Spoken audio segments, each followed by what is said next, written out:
Hi everyone, welcome to back with nursing classes. Dear, इस video में हम discuss करने वाले हैं आरआरबी का प्रीवियस ईयर पेपर है।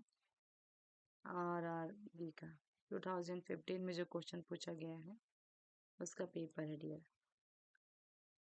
तो आपके लिए हेल्पफुल रहने वाला है, जिनका एग्जाम अभी रिसेंट में है, करियर से आ चुकी है, उनके लिए हेल्पफुल रहने वाले हैं। तो आइए हम स्टार्ट करते हैं।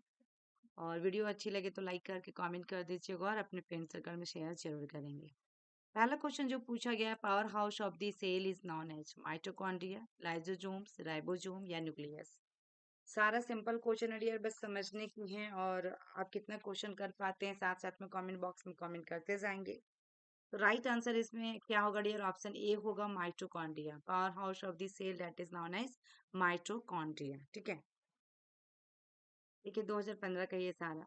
नेक्स्ट क्वेश्चन है, which cellular component is responsible for oxidative metabolism?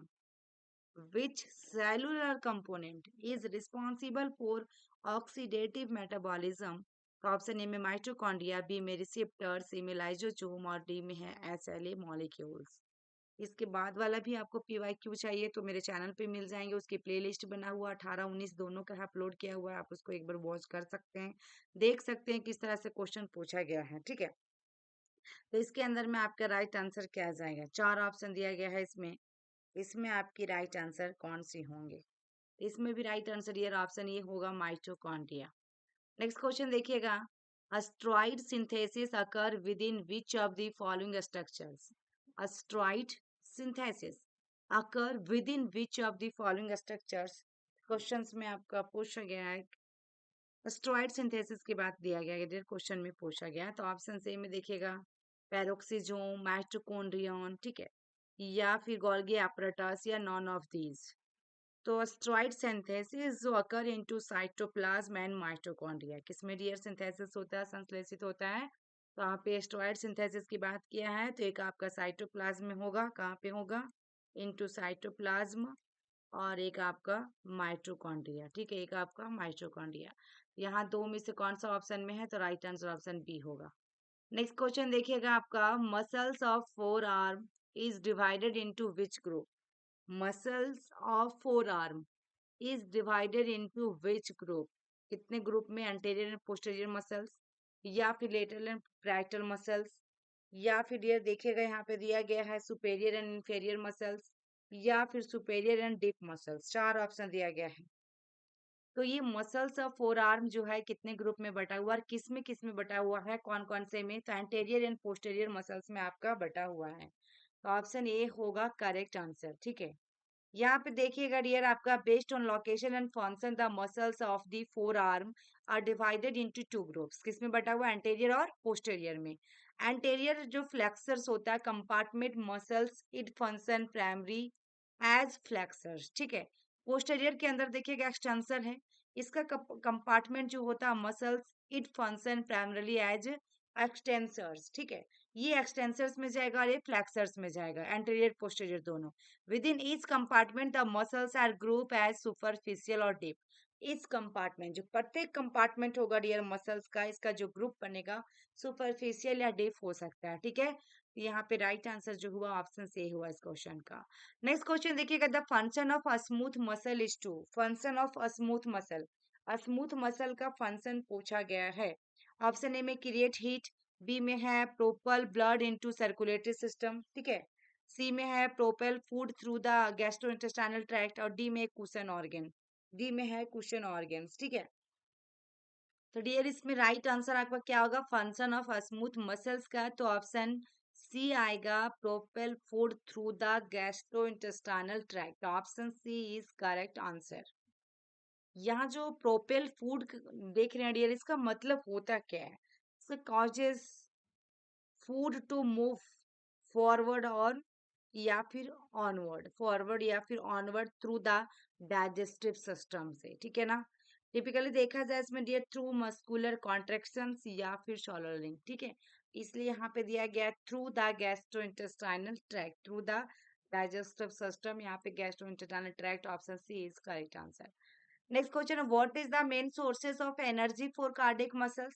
Main sources पूछा डियर, ऑप्शन से में ग्लूकोज है, बी में आपके पास फैट है, सी में आपके पास प्रोटीन है और डी में आपके पास लैक्टिक एसिड है। 4 ऑप्शन दिया गया है और पूछा क्वेश्चन में कि main sources of energy for cardiac muscles. ठीक है, तो राइट आंसर इसमें आपका क्या होगा? तो ऑप्शन बी होगा फैट। क्या होगा dear?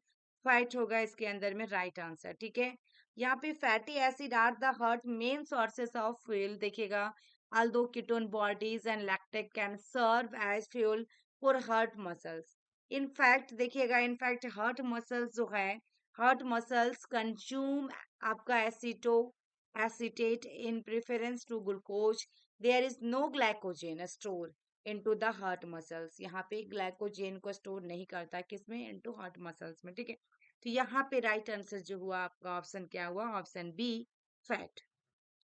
The number of chromosome in normal human cell.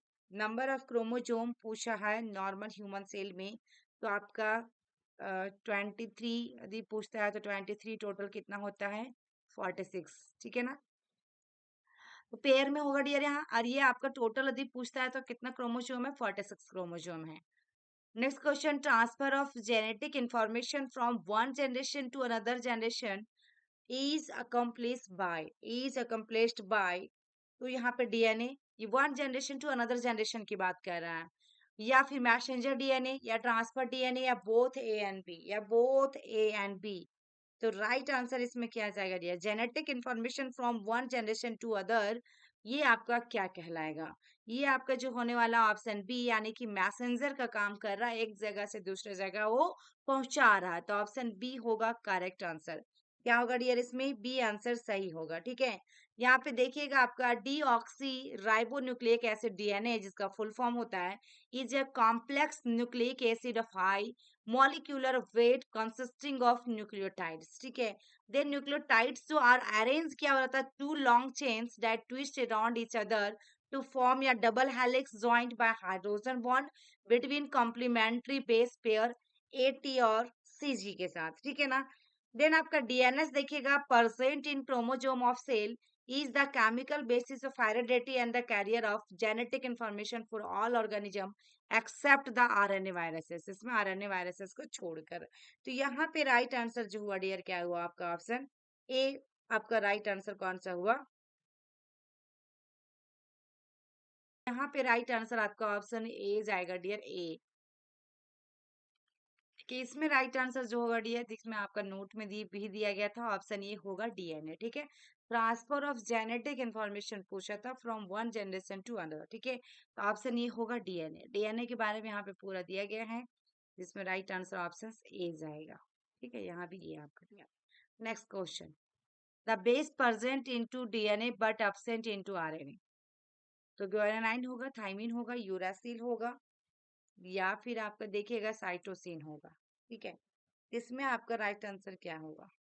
ये सब तो आपने 12th क्लास में भी बायोलॉजी होगा तो डेफिनेटली पढ़ा होगा डियर। ठीक है ना, तो इसमें आपका क्या होगा? माइक्रोबायोलॉजी के क्वेश्चंस कुछ, तो इसके अंदर में राइट आंसर जो होने वाला है ऑप्शन बी आएगा। इसमें बी थाइमिन। क्या होगा डियर? थाइमिन होगा correct answer.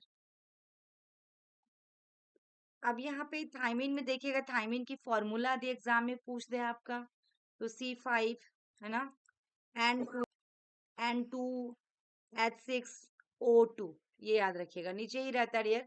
Is pyrimidine base present in DNA not in RNA. Okay, present in DNA, आपका आरएनए में प्रेजेंट नहीं होगा। कौन? थाइमिन।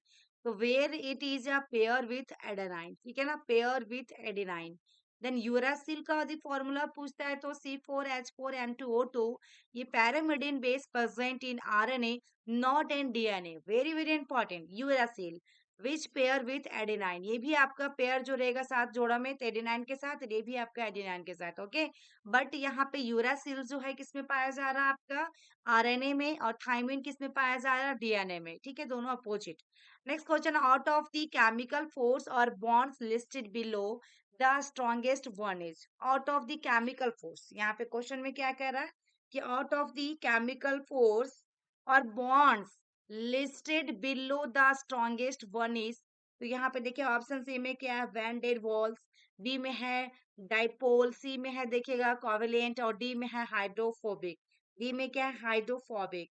इसमें आपकी राइट आंसर क्या आ जाएगा? तो इसमें ऑप्शन सी आएगा कोवेलेंट। क्या होगा? Covalent is correct answer. ठीक है, यहाँ पे आयोनिक एंड कोवेलेंट बॉन्ड होता है और स्ट्रॉन्गर बॉन्ड होता है, and when there was dipole and hydrogen bond are weaker bonds होता है। देख लीजिए, आपका क्वेश्चन में ही क्या पूछा गया था, आपका स्ट्रॉन्गेस्ट बॉन्ड पूछा गया था। क्वेश्चंस देखिए, स्ट्रॉन्गेस्ट। ठीक है, तो ये सब वीकर्स में आएगा। ठीक है, ये सब किस में आएगा? वीकर्स में आएगा। ओके, नेक्स्ट क्वेश्चन देखिएगा dear. An energy consuming process by which cell of the human body absorb molecules such as proteins by engulfing them is called engulfing, है ना? तो यहाँ पे ऑप्शन से में लिपिड डिफ्यूजन, बी में एक्वस डिफ्यूजन, सी में एक्सोसाइटोसिस और डी में एंटोसाइटोसिस। इसमें देखिएगा क्या होगा, एनर्जी क्या कंज्यूम कर रहा है, प्रोसेस बाय विच से, है ना? किनके द्वारा? सेल्स के द्वारा। तो ऑफ दी किस में? ह्यूमन बॉडी में अब्जॉर्ब कर रहा मॉलिक्यूल्स, तो सच एज क्या? प्रोटीन्स, जो हमारा एनगल्फ करें, दैट इज कॉल्ड, ये क्या कहलाएगा? ये आपका क्या कहलाएगा? तो इसमें आपका राइट आंसर जो होना है ऑप्शन डी होगा, एंडोसाइटोसिस। क्या कहलाएगा डियर? एंडोसाइटोसिस कहलाएगा। Endocytosis is a method of ingestion of या फॉरेन सब्सटेंसेस बाय इनके द्वारा, सेल के द्वारा। Phagocytosis is a form of endocytosis. Phagocytosis is a form of endocytosis.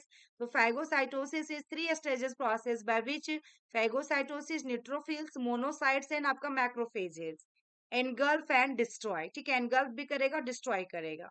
Macroorganism, other foreign antigen and cell आपका debris करेगा। And आपका exocytosis is the discharge of particle from a cells। ठीक है, सबका अलग अलग आपको यहाँ पे दिया गया है। ठीक है, नेक्स्ट हम देखते हैं। नेक्स्ट क्वेश्चन है, hydrolysis of fat by an alkali is known as. Hydrolysis, ठीक है, hydrolysis of fat by an alkali is known as. तो यहाँ पे देखिए, गैस्ट्रिफिकेशन या फिर सैपोनिफिकेशन या मल्सिफिकेशन या पैरोक्सीडेशन, चार ऑप्शन दिया गया। Hydrolysis of fat by alkali is that is known as. तो ऑप्शन इसमें क्या जाएगा आपका? ऑप्शन कौन सा ऑप्शन जाएगा? बी। क्या होगा? सैपोनिफिकेशन। ठीक है, बी आंसर जाएगा। सैपोनिफिकेशन यानी कन्वर्शन इनटू सॉप, कन्वर्ट कर रहा है into soap, means the hydrolysis of the या फिर splitting of fat by alkali yielding glycerol and three molecules of alkali salt of the fatty acid, the sop। ठीक है, next, what is the observation of tissue with the naked eye to study disease, that is called? यहाँ पे देखिए, what kind of substance, है ना? Question में क्या पूछा? what is the observation of tissue, what is the observation of tissue with the naked eye study disease, that is called molecular pathology, experimental pathology, clinical pathology या फिर आपका gross pathology. इसमें right answer जो जाने वाला option D, gross pathology. क्या होगा? Gross pathology means macroscopic manifestation of disease in organ and tissue that can be seen by naked eye. ठीक है, एग्जांपल में मैलिग्नेंट ट्यूमर। क्या है एग्जांपल में? Malignant tumour. Clinical pathology means क्या है? कि pathology that uses clinical analysis and other laboratory procedure the diagnosis and treatment of disease के लिए। एक्सपेरिमेंटल पैथोलॉजी में क्या होता है कि इसका स्टडी जो की जाएगी डिजीज इंड्यूस आर्टिफिशियली किया जाएगा, इंटेंशनली किया जाएगा, स्पेशली एनिमल में किया जाएगा, अचानक से किया जाएगा और आर्टिफिशियल तरीके से किया जाएगा, और स्पेशली किस में किया जाएगा? एनिमल में किया जाएगा। मॉलिक्यूलर पैथोलॉजी मीन्स होता है study of the pathological effect of specific किसमें? मॉलिक्यूल्स में, स्पेसिफिक मॉलिक्यूल्स में। ओके, नेक्स्ट क्वेश्चन है, देखिएगा यहाँ पे, biological barrier includes all except. Biological barrier पूछा है, सभी के सभी होंगे बट एक को छोड़कर। तो renal tubules, cell membrane, capillary walls या प्लेसेंटा। इसमें आपकी राइट आंसर क्या जाएगा? इसमें आपका राइट आंसर ऑप्शन ए जाएगा, रीनल ट्यूब्यूल्स को छोड़कर। बी सी डी हमारा क्या? बायोलॉजिकल बैरियर है। ठीक है ना, बायोलॉजिकल बैरियर है। नेक्स्ट क्वेश्चन देखिएगा, और आई थिंक लास्ट क्वेश्चन है ये, what kind of substances can not permit membrane by passive diffusion, cannot permit membrane by passive diffusion। Question देखिए, ठीक है, lipid soluble, non ionize substances या hydrophobic substances या hydrophilic substances. इसमें आपकी right answer क्या जाएगा? देखिए, चार ऑप्शन में इसमें आपका राइट आंसर क्या होगा? ठीक है, तो इसमें देखिएगा dear, right answer option D जाएगा, हाइड्रोफिलिक सब्सटेंसेस। क्या होगा?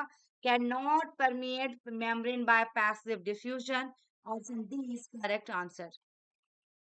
तो यहाँ पे देखिएगा option D is correct answer. Simple diffusion जो example of passive diffusion, solutes और सब्सटेंस मूव अक्रॉस या मेम्ब्रेन विदाउट एनर्जी। ठीक है, सॉल्यूट और सब्सटेंस जो मूव कर रहा है across a membrane without energy. Non-polar have no charge.